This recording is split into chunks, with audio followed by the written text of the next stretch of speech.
Bonjour à tous et à toutes et bienvenue au micro de Mina. Aujourd'hui, j'avais envie de vous parler d'un sujet très personnel mais aussi très concret, mon alimentation sans gluten et sans lactose. Et oui, vous avez bien entendu, sans gluten et sans lactose. Pas parce que c'est à la mode ou parce que je suis devenue nutritionniste du jour au lendemain, absolument pas, je suis toujours enseignante et je suis toujours youtubeuse à mes heures perdues quand j'ai envie et que j'ai la foi et la capacité de poster un vlog sur YouTube. Mais tout simplement parce que, mon corps m'a clairement dit: «Stop» et pendant longtemps, j'ai cru que j'étais juste «fragile» entre grosses guillemets, que j'exagérais pardon et que c'était seulement dans ma tête, mais spoiler alert, absolument pas.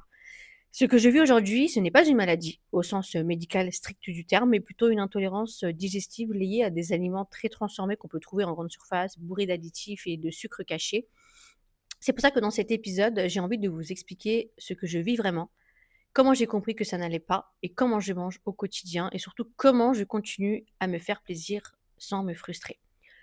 La première question que beaucoup de personnes se posent, c'est est-ce que j'ai une vraie pardon, maladie au gluten et au lactose? Alors non, et c'est très important que je le reprécise et que j'en reparle parce qu'il y a beaucoup de personnes qui me disent: «Ouais, mais on dirait que tu es malade». Alors, ce n'est pas une maladie, je suis ni colique, ni allergique au lactose, ni au gluten. Dans mon cas, il s'agit plutôt de coliques, ballonnements, douleurs digestives, parfois très, très, très intenses. Et c'est lié à une mauvaise tolérance de certains aliments et c'est surtout quand on mange du pain, du fromage, des pâtes, toutes ces choses-là et quand c'est des aliments ultra transformés. Ce que mon corps ne supporte pas, ce n'est pas forcément le gluten ou le lactose à l'état brut du terme, mais c'est la façon dont ils sont industrialisés, combinés à des additifs, des émulsifiants, des sucres et toutes ces choses en grande quantité. Parce que même la baguette de pain que vous achetez à la boulangerie, maintenant, il y a énormément de choses transformées à l'intérieur. Les fromages pareil, les pâtes aussi, tout est tellement tout transformé que, bah, mon corps il m'a dit: «Stop» et du coup depuis je remarque que dès que j'en mange, même serait-ce qu'un tout petit peu, j'ai des douleurs atroces au ventre. Et comment j'ai compris tout simplement que c'était mon alimentation qui était le problème dans toutes ces douleurs-là et pas autre chose? C'est à force d'observer mon corps. Des douleurs après certains repas, j'avais une fatigue énorme après avoir mangé, j'étais tout le temps aigrie, le ventre gonflé en permanence, des nausées mais comme pas possible avant de dormir, une catastrophe. Et surtout, j'ai remarqué que quand je mangeais, bah, des choses simples, fait maison, très peu transformées, juste des légumes avec, du poisson, tout simple, tout bête, et bah, ça allait beaucoup mieux. Et bon, ça n'a pas été instantané, hein, j'ai vu une vraie différence en retirant progressivement, mais pour ceux, celles qui me connaissent, moi, je suis un peu directe. Moi, c'est du jour au lendemain, j'ai arrêté le gluten, le lactose, le sucre, le coca, toutes ces choses-là, j'ai arrêté du jour au lendemain. Vraiment, un lundi, je me suis dit ou même un mardi, je sais plus. Je me suis réveillée, je me suis dit: «Demain, c'est stop, on arrête». Après, ça m'arrive évidemment de faire des écarts, mais bon, je vous en reparlerai un peu plus tard. Alors, beaucoup se demandent pourquoi est-ce que j'ai, choisi, le sans gluten et le sans lactose et pas ou. Bah, tout simplement parce que ces 2 éléments reviennent constamment et énormément dans tous les produits transformés. Je vous invite un jour à faire les courses, quand vous irez faire les courses, je vous invite à regarder dans le dos, bah, déjà les ingrédients que vous trouvez dans tous les dans tous les aliments, c'est déjà la liste elle est longue comme un bras, tu comprends pas pourquoi. La dernière fois, je voulais acheter des macarons. De base, les macarons, c'est de la farine, enfin, c'est de la poudre d'amande. Je me suis retrouvée avec une liste longue comme un bras, avec la farine de blé, du gluten et je sais pas quoi et je sais pas quoi. Je me suis dit: «Alors on va s'arrêter là». Et on perd énormément de temps, oui, à faire les courses, mais honnêtement, quand vous voyez dans le pain blanc, les viennoiseries, les plats préparés, les sauces, les desserts, tout, tout, tout, tout, tout, tout est un explosif pour mon intestin. Et en retirant les 2, j'ai donné une pause à mon système digestif et surtout, j'ai arrêté de me demander: «Mais pourquoi j'ai encore mal après chaque repas?» Parce que j'ai compris inconsciemment pourquoi est-ce que j'avais tout le temps mal au ventre. Et souvent on se demande, est-ce que je me frustre au quotidien et est-ce que c'est frustrant? Alors honnêtement, oui. Au début surtout, c'était très difficile. Comme je vous ai dit, moi je suis le genre de personne qui du jour au lendemain, j'ai tout arrêté et ça a été très dur au début parce que je me disais: «Mais oh là là, je peux plus, je peux plus, je peux plus».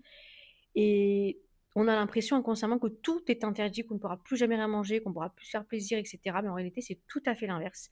J'ai découvert plein d'aliments simples, des recettes maison, des goûts que j'avais oubliés et surtout j'ai retrouvé, pardon, un confort digestif et ça, je peux vous dire que ça n'a pas de prix. Hem, Mon père, lui, par contre, il est vraiment intolérant au gluten, donc chez moi, il y a toujours de la farine, sans gluten, il y a toujours du pain de mie sans gluten, des gâteaux sans gluten, mais moi, j'en mange pas parce que même quand je mange des fois du pain de mie sans gluten, vu que ça reste quand même du pain inconsciemment, bah, ça me fait mal au ventre. J'utilise la farine sans gluten pour faire des gâteaux et cetera, mais en général, j'utilise pas trop. Je mange vraiment des choses toutes simples et c'est vrai que c'est frustrant au quotidien quand vous sortez avec des amis, que vous devez choisir des restaurants, vous êtes, la rouleau de service: «Je peux pas manger ici. Si je mange ici, je dois choisir ce que je mange. Bah, tiens, je te donne mon pain». Là, par exemple, aujourd'hui, j'ai mangé à la cantine, à l'école et ben, je mange plus le pain, je lègue le pain à mes collègues, le fromage, les yaourts et cetera. C'est vrai que c'est un peu difficile au quotidien, mais au bout d'un moment, on prend cette habitude-là et ce qui est vraiment adorable et trop cute, c'est que même mes collègues et tous mes amis autour de moi sont au courant de mon régime alimentaire, particulier et vraiment c'est trop mignon parce qu'ils s'adaptent à chaque fois. Ils sont tout le temps là à me dire: «T'inquiète pas, je t'ai acheté du lait sans lactose». C'est trop mignon parce qu'inconsciemment, on s'en rend pas compte, mais si on est bien soutenu dans cette situation-là, je pense que c'est beaucoup moins frustrant que si on n'était pas soutenu et concrètement, la question que tout le monde doit se poser, c'est: «Qu'est-ce que je mange au quotidien?» Alors je mange des choses très simples, hein, je me prends pas la tête, hein, du riz, des pommes de terre, du quinoa, c'est vraiment ma passion. Des légumes cuits ou des légumes crus, hein, selon ce que je tolère, parce qu'il y a des légumes, par exemple, le chou-fleur et tout, je tolère pas trop. Des œufs, j'aime bien manger des œufs, le matin, quand j'ai le temps et quand c'est, le week-end, bah, parce que ça rajoute à mon «régime» entre grosses guillemets, sans gluten, sans lactose, un jeûne intermittent, de midi à 20 heures parce que bon, c'est moi qui l'ai choisi, hein et du coup, bah, souvent, je prends un genre de brunch à midi quand je suis chez moi le week-end et sinon à l'école, bah, je mange un repas soit de la cantine, soit ce que j'ai apporté. Après j'aime bien manger, bah, du poisson. Alors la viande, c'est pas trop mon délire, je vais pas vous mentir, je suis pas trop viande, moi je suis plutôt poisson. Des yaourts végétaux, au lait végétal, hein, donc à la coco ou au lait de soja. Alors après, bien évidemment, le yaourt reste quand même un yaourt, donc ça reste, voilà, faut pas en prendre en grosse quantité parce que même ça, des fois, ça me fait mal au ventre. Même le lait végétal, quand j'en mets dans mon ice coffee, des fois, j'ai mal au ventre parce que, bah, ça reste du lait. En plus, c'est ultra transformé, il y a trop de sucre. Enfin, le truc, il est, c'est plus du lait à la fin, c'est tout sauf du lait et bah, des desserts maison. J'aime beaucoup, pour celles qui ne savent pas cuisiner et pâtisser, donc j'ai fait des desserts sans gluten, sans lactose, des pancakes, des gâteaux, toutes ces petites choses-là et donc ça me permet où je fais, bah, vous savez des, porridge, de flocons d'avoine avec, des graines de chia, donc ça cale bien et c'est super bon. Après je ne cherche pas la perfection, on n'est pas là pour viser la perfection, ça n'existe pas. Je cherche juste un équilibre correct pour mon corps et que mon corps peut tolérer. Et la question c'est: est-ce que je cuisine tout le temps? Alors honnêtement, les jours de cours, j'ai vraiment la une flemme, désolée du terme, mais monumentale de cuisiner. Excusez-moi. Donc je cuisine pas forcément, des gros plats à la folie et cetera. Je fais des recettes simples, un peu du batch cooking. Après le batch cooking, c'est pas trop mon délire, je trouve ça pas forcément si je cuisine, c'est vraiment la veille pour le midi lendemain, même pas pour le midi enfin pour le lendemain soir, c'est vraiment pour le midi du lendemain, et quand j'ai l'énergie, honnêtement. Après j'ai de la chance, je vais encore chez mes parents, donc il y a des jours où ma mère quand elle prépare du riz, bah, j'ai juste à me préparer, soit prendre une boîte de sardines ou de thon et de mélanger avec et par exemple, j'aime bien faire, plusieurs choses. Si par exemple, ça m'arrive de faire, des gâteaux sans gluten, bah, la farine, je vais l'utiliser pour faire, bah, des pancakes, je peux en faire des sucrés, des salés, quand m'a justement, j'ai du riz à la maison, je me fais des pokéballs, je fais des salades, toutes ces choses-là. Le but et l'idée dans ce régime, enfin que je fais, et j'aime pas appeler ça régime, mais que cette alimentation que je suis, c'est que de ne pas se compliquer la vie. Vraiment, c'est de se respecter soi-même, se faire plaisir, mais sans se frustrer et sans se dire: «Ah oh là là, je peux plus rien manger».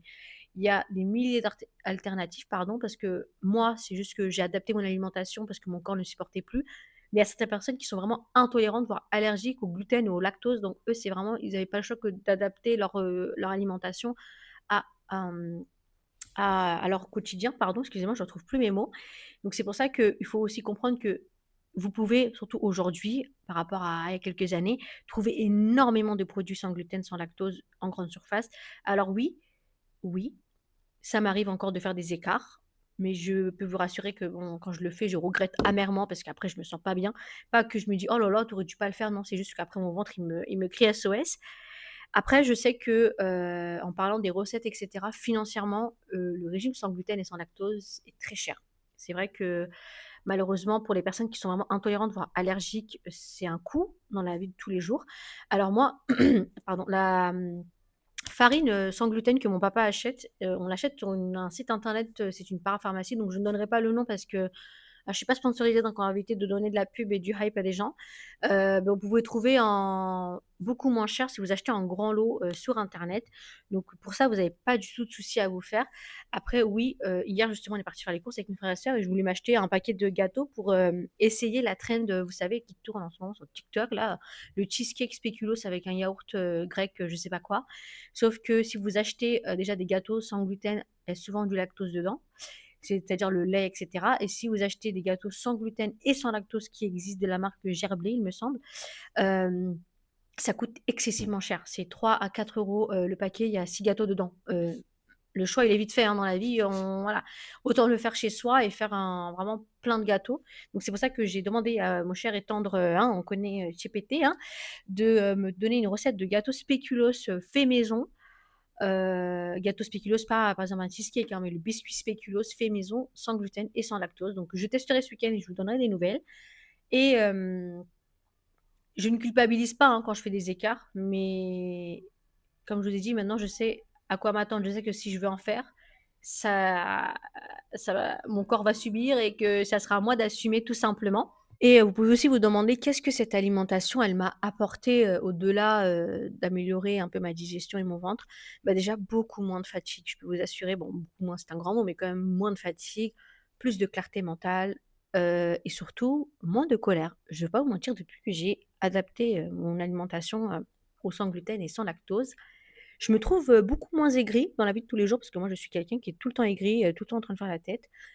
Et c'est vrai que dès que je fais un écart ou j'en mange par exemple là pendant les vacances, les fêtes de fin d'année forcément, hein, tu vas chez quelqu'un, voilà bon je vais me faire plaisir de temps en temps, en mangeant, du fromage ou du pain, et après, je devenais très méchante, très aigrie. C'est vraiment bête, hein, mais je pense que c'est inconsciemment mon cerveau et qui voilà, qui me joue un peu des tours. Et pour vous dire, ce n'est pas une contrainte, pardon, de prendre soin de son alimentation, c'est juste une forme de respect pour son corps. Et pour vous aider justement, si pour ceux et celles qui veulent, adapter leur alimentation comme la mienne, puisque j'ai une amie qui m'a envoyé un message qui m'a dit qu'elle aimerait vraiment faire un épisode avec moi. Bien évidemment, je vous partagerai si cela vous intéresse, oui ou non, même si ça vous intéresse pas, je vais quand même le faire, je vous le dis, des recettes, de mes repas ou de mes desserts sans gluten et sans lactose sur ma chaîne, des recettes simples bien évidemment parce qu'on va pas se prendre la tête, et des recettes que j'ai testées, que j'ai améliorées, que j'ai changées, pas forcément, parce que bon, vous savez, je suis jamais une recette. Moi, je rajoute toujours mon grain de sel parce que, voilà, j'aime bien quand c'est épicé, quand il y a du goût, il y a plus de sucre et cetera.